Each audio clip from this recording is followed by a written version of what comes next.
Hello friends, welcome to our YouTube channel learn with NH.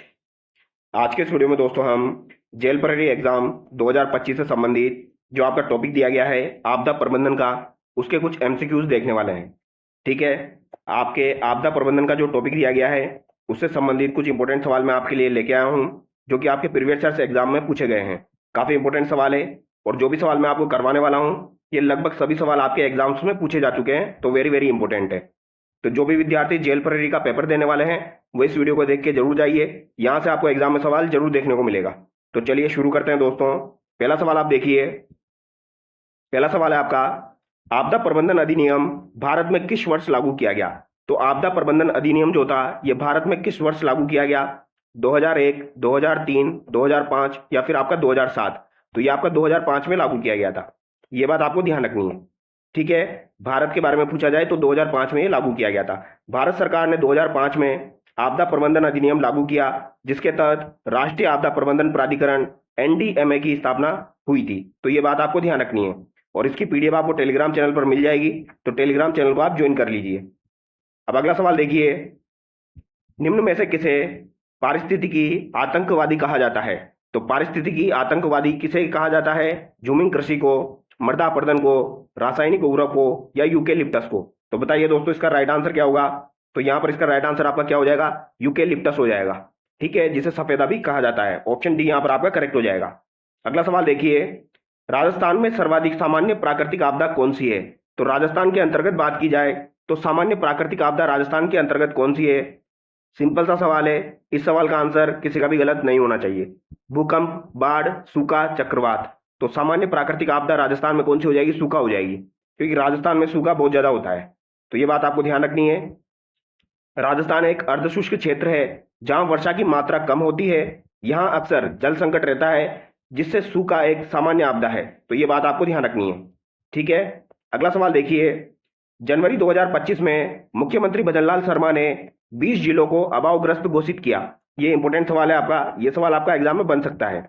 Rajasthan में दोस्तों जनवरी 2025 में जो आपके सीएम है भजनलाल शर्मा, उनके द्वारा 20 जिलों को अभावग्रस्त घोषित किया गया है।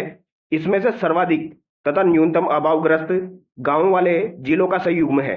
तो ये कौन सा हो जाएगा, ये आपको बताना है दोस्तों। ये सवाल अभी आपका ईओआरओ के एग्जाम में पूछा गया था, तो ध्यान रखना है। जयपुर 12, टोंक 12, बूंदी टोंक या फिर आपका सवाई माधोपुर जैसलमेर। तो दोस्तों लगभग 20 जिलों को अभावग्रस्त घोषित किया गया है, जिसमें से सबसे ज्यादा गांव आपके कहां के हो जाएंगे? टोंक के हो जाएंगे, और सबसे कम आपके 12 के हो जाएंगे। तो ये बात आपको ध्यान रखनी है। ऑप्शन बी यहां पर आपका करेक्ट हो जाएगा। ठीक है, टोंक और 12। अगला सवाल देखिए, भूकंप का अध्ययन किस विज्ञान की शाखा से संबंधित है? तो भूकंप का जो अध्ययन किया जाता है दोस्तों, यह आपकी विज्ञान की किस शाखा से संबंधित है? तो भूकंप का अध्ययन विज्ञान की आपकी सेस्मोलॉजी से संबंधित है। यह आपको ध्यान रखना है। ऑप्शन बी यहां पर आपका करेक्ट हो जाएगा। यहां पर मैंने आपका एक्सप्लेनेशन भी ऐड किया है, ताकि थोड़ा बहुत आपका हल्का फुल्का आइडिया भी लग जाए आपको। तो यहां पर सेस्मोलॉजी जो है भूकंपीय विज्ञान, भूकंप और पृथ्वी की टेक्टोटोनिक गतिविधियों का अध्ययन करने वाली शाखा है। तो ये बात आपको ध्यान रखनी है। अगला सवाल देखिए, सुनामी का मुख्य कारण क्या है? तो जो सुनामी आती है आपकी दोस्तों, इसका मुख्य कारण क्या होता है, ये आपको बताना है। चक्रवात, ज्वालामुखी विस्फोट, समुद्री भूकंप या हिमस्खलन? तो बताइए दोस्तों इसका राइट आंसर आपका क्या हो जाएगा, ये आपको बताना है। तो इसका राइट आंसर क्या हो जाएगा आपका? समुद्री भूकंप हो जाएगा। ऑप्शन सी यहां पर आपका करेक्ट हो जाएगा। सुनामी का मुख्य कारण समुद्री भूकंप हो जाएगा, यह आपको ध्यान रखना है। जब समुद्र के नीचे भूकंप आता है तो यह विशाल लहरें पैदा करता है, जिन्हें सुनामी कहा जाता है। यह विशेष रूप से टेक्टोनिक प्लेटों की हलचल के कारण होता है, यह आपको ध्यान रखना है। राजस्थान में बाढ़ की घटनाएं मुख्यतः किन क्षेत्रों में होती है? तो बाढ़ की घटनाएं राजस्थान के अंदर किन क्षेत्रों में देखी जा सकती है? पश्चिमी राजस्थान में, थार मरुस्थल में, पूर्वी राजस्थान में या फिर दक्षिणी राजस्थान में? तो भैया ये कहां पर देखी जाएगी? ये पूर्वी राजस्थान में देखी जाएगी, क्योंकि बाढ़ संभावित जो क्षेत्र है आपका, वो आपका पूर्वी मैदान ही हो जाएगा दोस्तों। ठीक है, अगर आपने कृषि जलवायु प्रदेश पढ़ा हो दोस्तों, तो बाढ़ संभावित क्षेत्र जो है उसको थर्ड बी को कहा जाता है। थर्ड बी को बाढ़ संभावित क्षेत्र कहा जाता है, और थर्ड बी में आपका इधर का एरिया ही आता है। ये बात आपको ध्यान रखनी है। जयपुर वगैरह ये इधर का एरिया आपका थर्ड बी में आता है। ठीक है, तो यहां पर आपका राइट आंसर पूर्वी राजस्थान हो जाएगा। तो पूर्वी राजस्थान में अपेक्षाकृत अधिक वर्षा होती है और वहां की नदियां बाढ़ के लिए उत्तरदायी होती है, जैसे चंबल और बनास आदि। ठीक है, अगला सवाल देखिए, United Nations climate change conference को किस नाम से जाना जाता है? तो United nation climate change conference जो होती है उसको किस नाम से जाना जाता है? आईपीसीसी, कोप, यूएनएफसीसीसी या यूएनईपी। तो इसे कोप के नाम से जाना जाता है, यह बात आपको ध्यान रखनी, किसके नाम से जाना जाता है, कोप के नाम से जाना जाता है। ठीक है। संयुक्त राष्ट्र जलवायु परिवर्तन सम्मेलन, कोप जो होता है आपका कॉन्फ्रेंस ऑफ पार्टीज, हर साल जलवायु परिवर्तन पर चर्चा करने और उपाय सुझाने के लिए आयोजित किया जाता है। अगला सवाल देखिए, भारतीय उपमहाद्वीप में चक्रवात मुख्यतः किस महासागर से उत्पन्न होते हैं। यह सवाल आपका दोस्तों एसएससी के एग्जाम में आया हुआ सवाल है, इंपॉर्टेंट सवाल है, पूछा जा सकता है। तो भारतीय उपमहाद्वीप में चक्रवात मुख्यतः किस महासागर से उत्पन्न होते हैं, यह आपको बताना है दोस्तों। प्रशांत महासागर से या फिर आपका अटलांटिक महासागर हो जाएगा। दो ऑप्शन और देखिए आप, दो ऑप्शन और देखिए, हिंद महासागर या आर्कटिक महासागर। तो यहां पर आपका राइट आंसर क्या हो जाएगा दोस्तों, हिंद महासागर हो जाएगा, यह आपको ध्यान रखना है। ठीक है। भारत में चक्रवात मुख्यतः रूप से बंगाल की खाड़ी और अरब सागर में उत्पन्न होते हैं, जो कि हिंद महासागर का हिस्सा है, यह बात आपको ध्यान रखनी है। अब अगला सवाल देखिए, भारत सरकार द्वारा सुभाष चंद्र बोस आपदा प्रबंधन पुरस्कार की घोषणा कब की जाती है। तो भैया भारत सरकार द्वारा जो सुभाष चंद्र बोस आपदा प्रबंधन पुरस्कार है उसकी घोषणा कब की जाती है, इंपॉर्टेंट सवाल है। 23 जनवरी, 23 अक्टूबर, 29 जनवरी या 2 अक्टूबर। तो ये आपकी 23 जनवरी को की जाती है। कब की जाएगी दोस्तों, 23 जनवरी को की जाएगी। और इस बार का जो आपका आपदा प्रबंधन पुरस्कार है वो किसको दिया गया है, तो आपकी हैदराबाद की एक संस्था है दोस्तों, उसको दिया गया है, वो आपको ध्यान रखना है। ठीक है। अगला सवाल देखिए, निम्न में से सर्वाधिक अकाल तीव्रता वाला जिला है। तो राजस्थान में दोस्तों सर्वाधिक अकाल तीव्रता वाला जिला कौन सा हो जाएगा, निम्न में से बताना है आपको, ऑप्शन के अकॉर्डिंग आंसर करना है। पाली, नागौर, चित्तौड़, अजमेर। तो पाली, नागौर, चित्तौड़, अजमेर में से आपका सर्वाधिक अकाल तीव्रता वाला जिला कौन सा हो जाएगा, ये पाली हो जाएगा आपका। ठीक है। अगला सवाल देखिए, भूकंप की तीव्रता मापने के लिए किस पैमाने का उपयोग किया जाता है, इंपॉर्टेंट सवाल। भूकंप की जो तीव्रता होती है उसको मापने के लिए किस पैमाने का उपयोग किया जाता है, रिक्टर स्केल, स्पेरिकल स्केल, पूजिता स्केल या आपका डेसिबल स्केल। तो ये होता है आपका रिक्टर स्केल, ये आपको ध्यान रखना है। कौन सा हो जाएगा दोस्तों, रिक्टर स्केल हो जाएगा। भूकंप की तीव्रता मापने के लिए इसका प्रयोग किया जाता है, जो भूकंप द्वारा उत्सर्जित ऊर्जा को दर्ज करता है, ये बात आपको ध्यान रखनी है। अब अगला सवाल देखिए, राजस्थान राज्य आपदा प्रबंधन योजना किस संस्था द्वारा तैयार की जाती है। तो राजस्थान राज्य आपदा प्रबंधन योजना जो है ये किस संस्था के द्वारा तैयार की जाएगी, योजना बोर्ड, गृह विभाग, आरएसडीएमए, मुख्यमंत्री कार्यालय। तो ये आपकी आरएसडीएमए के द्वारा तैयार की जाएगी। अब बहुत सारे बच्चे सोच रहे होंगे सर आपने तो यहाँ पर एक्सप्लेनेशन ऐड कर दिया, हम आंसर नहीं दे पा रहे। तो भैया आंसर देने की जरूरत नहीं है, आप तो आंसर याद कर लीजिए, अगर एग्जाम में आएगा तो वहां पर सही कर देना, बात खत्म, इतना आप कर लीजिए। ठीक है। आरएसडीएमए यानी Rajasthan state disaster management authority, ये आपको ध्यान रखना है, राज्य स्तर पर आपदा प्रबंधन की सभी योजनाएं, नीतियों और तैयारियों के लिए जिम्मेदार है। अब अगला सवाल देखिए, सेंडाई फ्रेमवर्क किससे संबंधित है। तो सेंडाई फ्रेमवर्क इंपॉर्टेंट है आपका, ये किससे संबंधित है आपका। ठीक है। सेंडाई फ्रेमवर्क किससे संबंधित है, जलवायु परिवर्तन से, आपदा जोखिम न्यूनीकरण से, सतत विकास से या परमाणु सुरक्षा से। तो ये आपका किससे संबंधित हो जाएगा, ये आपको बताना है। तो बताइए दोस्तों इसका राइट आंसर क्या हो जाएगा आपका, तो ये आपदा जोखिम न्यूनीकरण से संबंधित है। ऑप्शन बी यहां पर आपका करेक्ट हो जाएगा, आपदा जोखिम न्यूनीकरण से ये संबंधित है। ठीक है। सेंडाई फ्रेमवर्क 2015 से 2030 संयुक्त राष्ट्र द्वारा शुरू किया गया एक वैश्विक समझौता है, जो कि आपका 2015 से 2030 तक चल रहा है, जो आपदा जोखिम न्यूनीकरण की रणनीतियों पर केंद्रित है। ये आपको ध्यान रखना है, सेंडाई फ्रेमवर्क, ये पूछा जा सकता है। अगला सवाल देखिए, संयुक्त राष्ट्र का जलवायु परिवर्तन से संबंधित प्रमुख संगठन कौन सा है। तो संयुक्त राष्ट्र जो है इसका जलवायु परिवर्तन से संबंधित प्रमुख संगठन कौन सा है, यूनेस्को, यूएनएफसीसीसी, यूएनईपी या यूनिसेफ। तो बताइए दोस्तों इसका राइट आंसर क्या हो जाएगा, तो ये आपका हो जाएगा यूएनएफसीसी। तो यहां पर ऑप्शन बी आपका करेक्ट हो जाएगा, ये आपको ध्यान रखना है। ठीक है। तो संयुक्त राष्ट्र जलवायु परिवर्तन रूपरेखा संधि यूएनएफसीसीसी जलवायु परिवर्तन से निपटने के लिए वैश्विक स्तर पर समझौते बनाने और नीति तैयार करने के लिए कार्य करती है।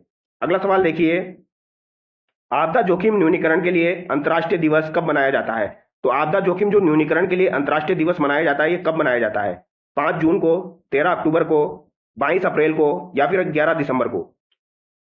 तो बताइए दोस्तों इसका राइट आंसर क्या हो जाएगा आपका, तो इसका राइट आंसर आपका क्या हो जाएगा, 13 अक्टूबर हो जाएगा। ऑप्शन बी यहां पर आपका करेक्ट हो जाएगा। संयुक्त राष्ट्र महासभा ने 13 अक्टूबर को आपदा जोखिम न्यूनीकरण के लिए अंतर्राष्ट्रीय दिवस के रूप में घोषित किया है, जिससे लोगों में जागरूकता फैलाई जा सके, ये आपको ध्यान रखना है। अगला सवाल देखिए, भारत का जिस प्राकृतिक आपदा से संबंध नहीं है वो कौन सी आपकी। तो भारत का किस प्राकृतिक आपदा से संबंध नहीं है, भूकंप से है, बाढ़ से भी है, भूस्खलन से भी है, लेकिन ज्वालामुखी से हमारा कोई संबंध नहीं है भैया दूर दूर तक। ऑप्शन डी यहां पर आपका करेक्ट हो जाएगा। भारत में सबसे अधिक बाढ़ जो है वो प्रभावित राज्य कौन सा है? तो भारत में सबसे अधिक बाढ़ प्रभावित राज्य कौन सा है, ये आपसे पूछा गया है। राजस्थान, बिहार, तमिलनाडु, गुजरात। तो कौन सा हो जाएगा दोस्तों? ये आपका बिहार हो जाएगा। कौन सा हो जाएगा? बिहार हो जाएगा। ऑप्शन बी यहाँ पर आपका करेक्ट हो जाएगा। अगला सवाल देखिए, बिहार भारत का सबसे अधिक बाढ़ प्रभावित राज्य है, जहां हर साल गंगा, कोसी, गंडक नदियों के कारण बाढ़ आती है। तो ये बात भी आपको ध्यान रखनी, कोसी नदी हो गई, गंडक होगी, गंगा नदी हो गई, इनके कारण यहाँ पर बाढ़ आती है। अगला सवाल है आपका, राजस्थान में भूकंप की दृष्टि से कौन सा क्षेत्र सबसे अधिक संवेदनशील है? तो सबसे अधिक संवेदनशील क्षेत्र कौन सा है आपका? ऑप्शन के अकॉर्डिंग आंसर करना है। जयपुर, बीकानेर, कोटा, सिरोही। तो यहां पर आपका कौन सा हो जाएगा दोस्तों? ये आपका बीकानेर हो जाएगा। बीकानेर क्षेत्र भूकंपीय जोन 3rd और 4th में आता है, जिससे ये राजस्थान में भूकंप की दृष्टि से अधिक संवेदनशील है। ये आपको ध्यान रखना है। अगला सवाल देखिए, बाढ़ प्रभावित क्षेत्र जो होते हैं आपके, उनमें कौन सी फसल उगाना उपयुक्त होता है? तो बाढ़ प्रभावित क्षेत्रों में कौन सी फसल उगाना उपयुक्त होता है? गेहूं की, धान की, बाजरा की या मक्का की? तो भैया धान की फसल उगाना एकदम यूजफुल रहता है, ये आपको ध्यान रखना है। धान एक जलरोधी फसल है, जिससे अधिक जल भराव वाले क्षेत्रों में आसानी से उगाया जा सकता है, इसलिए ये बाढ़ प्रभावित क्षेत्रों के लिए उपयुक्त होती है। ये बात आपको ध्यान रखनी है। अगला सवाल देखिए, अल नीनो किस प्राकृतिक घटना से संबंधित है? तो अल नीनो जो है ये किस प्रकार की प्राकृतिक घटना से संबंधित है, ये आपको बताना है भैया। बताइए, चक्रवात, समुद्री जलवायु परिवर्तन, बर्फीले तूफान या फिर आपका भूकंप? तो क्या आंसर हो जाएगा? ये समुद्री जलवायु परिवर्तन। तो एल नीनो और ला नीनो आपने सुना होगा दोस्तों, एल नीनो और ला नीनो आपने सुना होगा, ये एग्जाम में पूछे जाते हैं आपके, एल नीनो और ला नीनो। ठीक है, तो इनका संबंध किससे हो जाएगा? आपका समुद्री जलवायु परिवर्तन से हो जाएगा।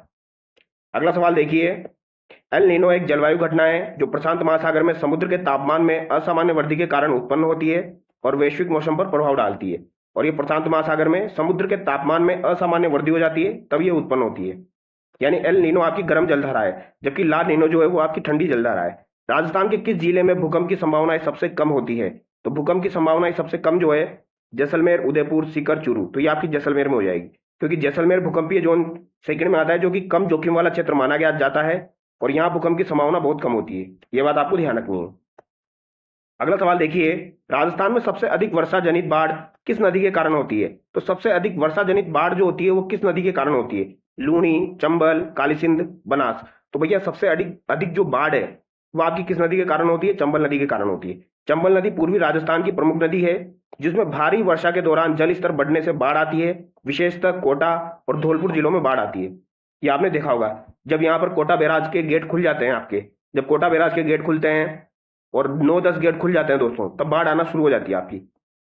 ठीक है, राजस्थान के कौन से क्षेत्र में बादल फटने यानी क्लाउड बर्स्ट की घटनाएं अधिक होती है? तो दोस्तों बादल फटना ये सबसे अधिक कहां पर होगा? ऑप्शन के अकॉर्डिंग आंसर करना है। बीकानेर, कोटा, माउंट आबू, झुंझुनू। तो दोस्तों बादल फटने की घटना सबसे ऊंचे क्षेत्रों में होगी, तो माउंट आबू में होगी। तो ऑप्शन सी यहाँ पर आपका करेक्ट हो जाएगा। माउंट आबू जो है अरावली की पहाड़ियों में स्थित है, जहां कभी कभी बादल फटने जैसी घटनाएं होती है, जिससे अचानक बाढ़ आ जाती है। अगला सवाल देखिए, राजस्थान में गैस रिसाव जैसी औद्योगिक आपदाएं की संभावना किस जिले में है? तो गैस रिसाव जैसी औद्योगिक आपदा कहां पर हो सकती है? झुंझुनू में, भीलवाड़ा में, अलवर में या जैसलमेर में? तो ये कहां हो सकती है आपकी दोस्तों? अलवर में हो सकती है। क्योंकि अलवर में क्यों हो सकती है? क्योंकि यहाँ पर बहुत सारी कंपनीज जो है वो गैस रिसाव वाली काम करती है आपकी। ठीक है, तो औद्योगिक आपदा यहाँ पर हो सकती है अलवर में। अलवर जिले में कई औद्योगिक क्षेत्र स्थित है, जहां रासायनिक गैस आधारित उद्योग कार्यरत है, जिससे गैस रिसाव जैसी आपदाओं का खतरा रहता है। यहाँ पर आपका निमराना अलवर का नाम सुना होगा आपने।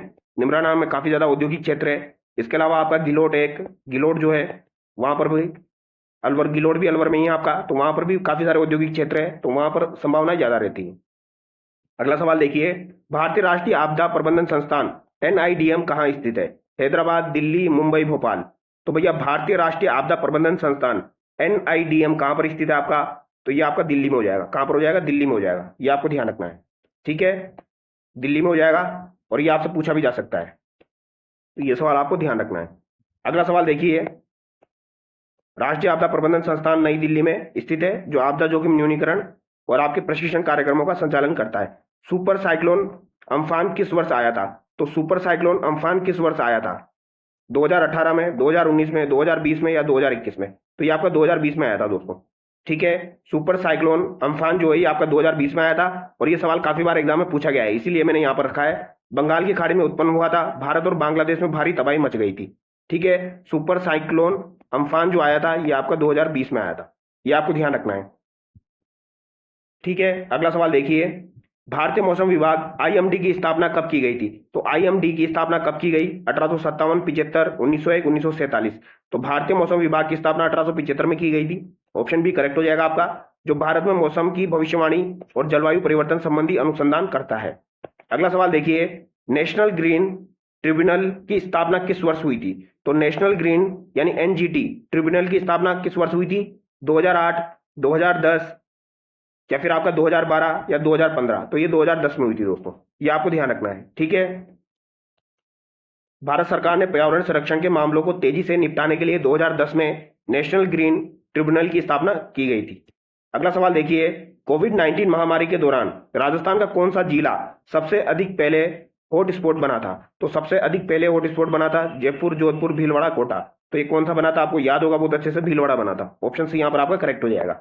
ठीक है, भीलवाड़ा में मार्च 2020 में डॉक्टरों में संक्रमण से कोविड-19 का तीव्र प्रसार हुआ था, जिससे यह पहला प्रमुख हॉटस्पॉट बना था। अगला सवाल देखिए, 2011 में जापान सुनामी का मुख्य कारण क्या था? तो जापान सुनामी 2011 में हुई थी, तो इसका मुख्य कारण क्या था दोस्तों? चक्रवात था, समुद्री भूकंप था, ज्वालामुखी विस्फोट था या ग्लेशियर पिघलना था? तो ये मैं आपको बता चुका हूं, सुनामी आपकी समुद्री भूकंप की वजह से आती है। तो ऑप्शन बी यहां पर आपका करेक्ट हो जाएगा।